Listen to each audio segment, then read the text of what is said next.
You're listening to the Telltale channel. Don't forget to check me out on all social media: Patreon, Twitter, Teespring, and Etsy. All links can be found in the description or on my website, telltaleatheist.com. Hi, Alan. My name's Tara. I'm trans, and because of that, I basically just ended my relationship with one of my family members. I put up with her comments for about 2 months before I reached my limit.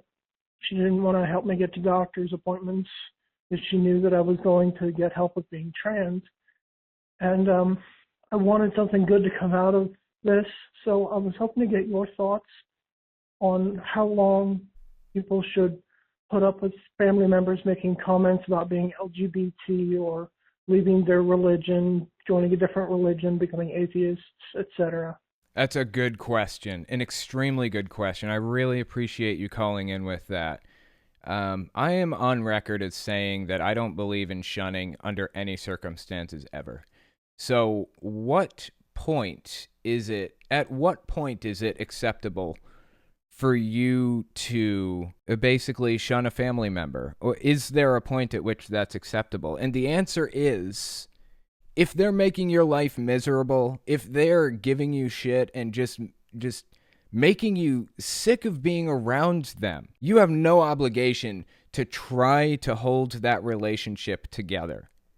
So if they're not helping you, like you said here, if you're putting up with comments from them and things like that, you don't need that.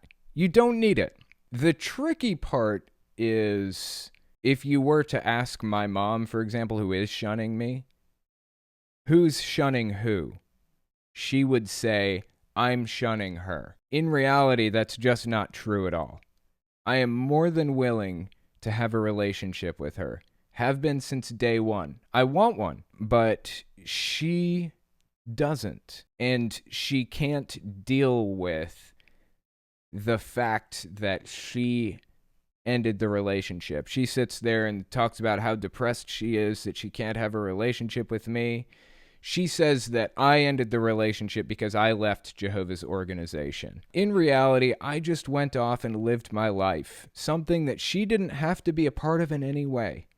I didn't have to discuss any of this with her. That was not an obligation to being in a relationship with me. I was perfectly fine with leaving religion out of it completely. But she isn't. She will not be in a relationship with me if I am not a Jehovah's Witness, basically, is what it comes down to. So you have to be aware of who took what actions and who is to blame in the situation, and don't let anybody gaslight anybody else. If they're making your life miserable, they are de facto ending the relationship. So I think you're perfectly within your rights to not put up with bullshit like that. So I'm glad that you are taking a step forward, and hopefully at some point in the future, maybe, I don't know what your relationship is with this person, but who knows, maybe they change their mind at some point and they open up and they realize they were wrong, and maybe you can reestablish communication. Who knows? Time will tell.